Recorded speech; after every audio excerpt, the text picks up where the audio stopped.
The only and only thing, I'm telling you, it doesn't matter, this is not some rocket science. The only and only thing the land needs is, it needs vegetation and it needs animals. That's all it needs.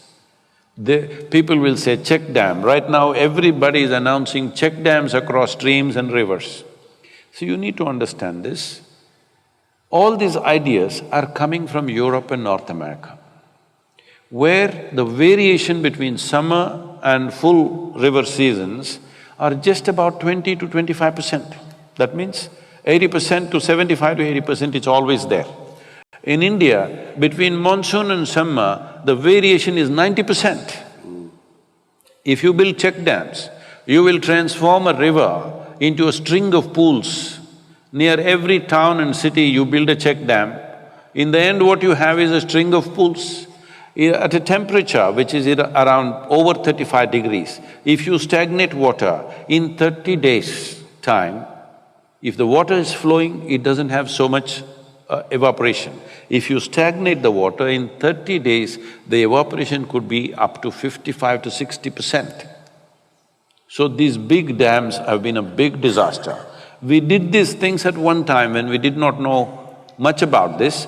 Now, the science of hydrology has evolved in a significant way. Right now, everybody knows 1/3 of the land needs to go under shade. This is very important. So for this, we are talking about just Kaveri Basin.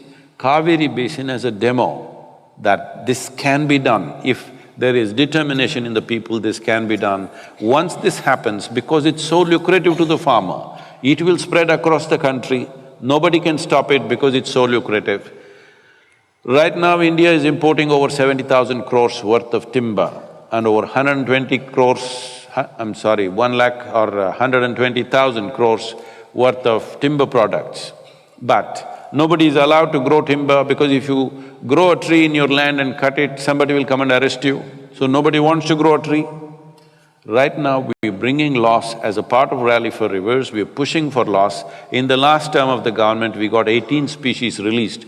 This time, we're getting all the high-value trees released because if a farmer cannot use the tree, he's not going to grow it.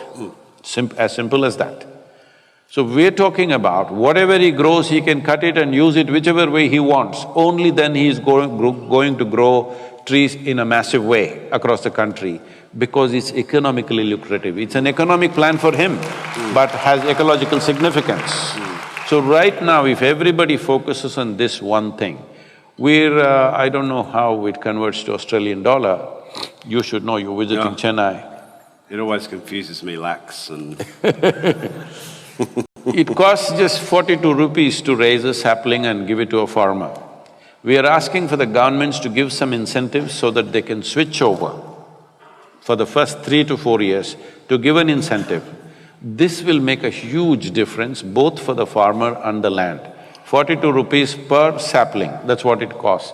But I want you to understand, we need to plant 2.42 billion trees. That is the number of saplings. First 4 years, we want to raise 730 million saplings. For this, preparations are going on all across the Kaveri Basin right now. We have 33 nurseries in Tamil Nadu.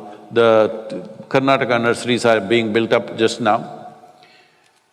If this one thing we do, for me, how I am looking at it is, at least we must leave Kaveri the way the previous generation gave it to us. This much responsibility we must have.